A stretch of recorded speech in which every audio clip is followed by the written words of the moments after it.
Welcome to Professor Skye's Spam Channel, where every once in a while I'll talk about a movie I just saw under my porch. I'm going to be talking about the movie, the Super Mario Brothers movie, and I'm going to really frame it this way. So over the last, 15, 20 years, there's been a real rise in children's movies and children's content in general of sort of cynical meta-commentary, postmodern children's movies, music, even video games, to the point where you just sort of always expect somebody to do what I call, what is called lampshading, where you talk about the thing you're doing and then you do it, So you say, oh, isn't this kind of weird that this is isn't it weird that you're having a conversation with a brick? I don't think it's weird. Well, anyways, Bricky. And then the movie goes on. As opposed to just having a movie where a dude talks to a brick, you have to talk about the fact that you're talking to a brick. But that's not what the Mario Brothers movie is. I think the Mario Brothers movie shows that we may be heading towards a post-meta universe. At least post-meta for children's entertainment.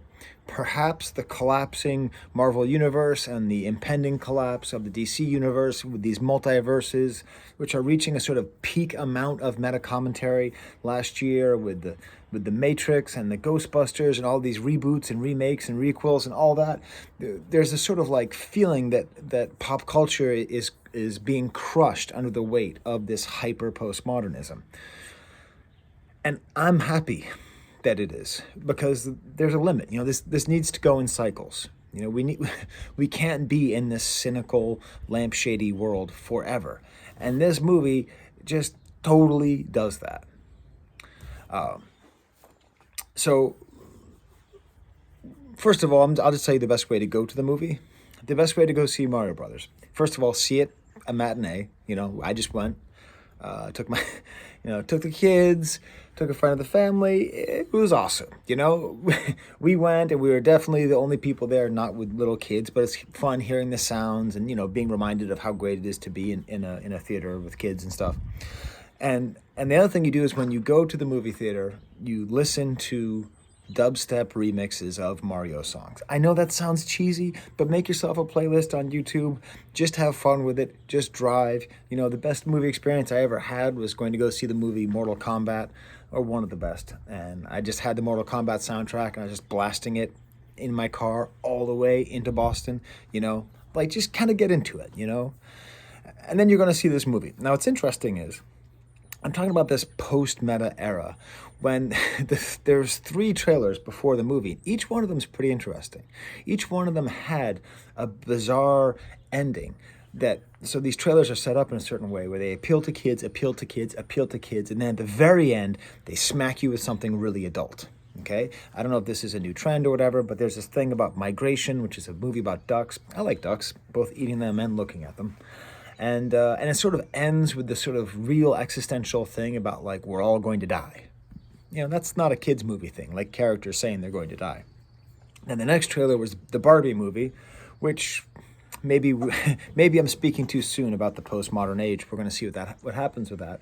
But that ends with a series of jokes about one male doll saying to another male doll that he's going to beach him off, and then he can beach off 2 people at once. It's a very, very overtly sexual joke. So, we have death, sex, and then the Trolls movie ends with a metaphor for taking acid, where you see this troll tripping as though he's on LSD, looking at his hands tracing behind. So we have death, sex, and drugs all right there, right before the movie, And then we get to the movie. Now, first of all, if you didn't know, this movie is made by Jelenic and Horvath, who are these 2 filmmakers who are the people behind Teen Titans Go. And Teen Titans Go was big when my kids were young, and so I've watched tons of it. And it really makes sense, because Teen Titans Go has the same sort of id-gaff attitude. I don't give an F, right? It just sort of is what it is. It is meta, but at the same time, it's very earnest, and it's just totally out there. And the fact that it's these people making this movie, it's a good indicator of why it's good. I mean, the same thing where the 21 Jump Street movie guys, those were the guys who made the Lego movie, the Lego movie, which is fairly cynical itself. But anyways, So, the Super Mario movie, it's just delightful. It's what I love about it. Okay, there's one lampshade in the beginning where they talk about the accent and that that they use the stereotypical Italian American accent, and then they say, "Oh, well, we're just doing a caricature." That's it. But for the rest of the movie, none of that. There's no point where they go, you just go down a pipe and then this happens. There's none of that. And it's so tiring. It's so tiring to have somebody say, whatever, or that just happened. There's none of that.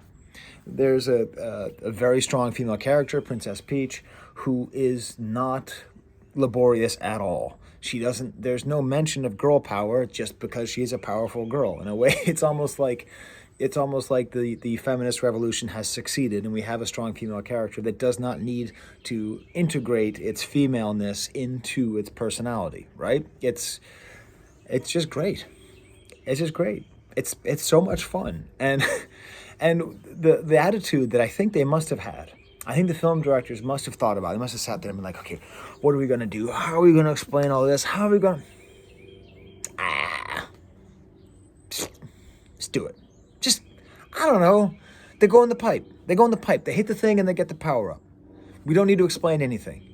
It's a kid's movie. It's too short. Thank God it's a kid's movie that's too short. We don't need an extra 45 minutes of the two main characters not getting along and walking off and listening. We don't need that. It's not hitting you over the head with any kind of pop cultural references that are going to go stale. The only references, like there was a moment where I was sure they were going to make some kind of modern pop culture reference, but they didn't. All the references are timeless because all the references are Nintendo references. They're all to different games. There's so many of them in there that I'm sure you're going to watch some video. 108 Easter eggs. Did you see Mr. Sandman on the wall of the pizza place? I did. But but it doesn't actually take away from the movie. And I think it makes it stronger because they're not trying to reference modern political situations. They're not trying to reference iPhones. They're not trying to do any of that. They're just having fun. That's the point. That's the point of the video games. That's the point of watching the movie. It's to have fun. I will say, it's made by Illumination, which is a French company, okay? And the most adult thing in the entire movie is the character of Luma. And this is a spoiler, so you can leave this if you want. So having Luma, this little star, constantly talking about, using real deal French existentialist talking points about the pain of existence. And at the very end, it just... it just says, that it doesn't matter that there's a happy ending because death awaits us all and all is pointless. Like that's how the movie ends. But anyways, let's play saxophone. My son pointed out that the only other end troll that was as good as that was in the Teen Titans Go movie where Robin jumps on and says, "Hey kids, ask your parents where babies come from.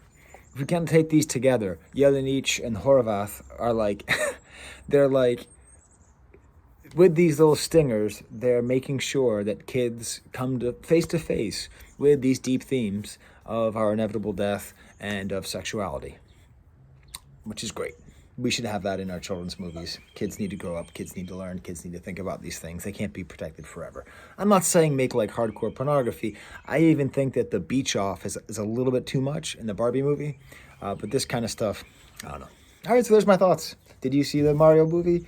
Did you like it, or were you too cynical for it? I probably would have hated the movie when I was 20. Stupid. But there are just all these moments in the movie, like where you're like, it's like you feel like you're in the movie. You feel like you're in the game. You feel like you're having a fun time, and the animation is so good. It's like Pixar level quality, like the textures, like on Mario's hat, the bill of the hat. Pay attention to the bill of the hat you can see the seams on the hat. It's great. All right. There you go. I'm going off to the gym now. Woohoo! So longy bongy.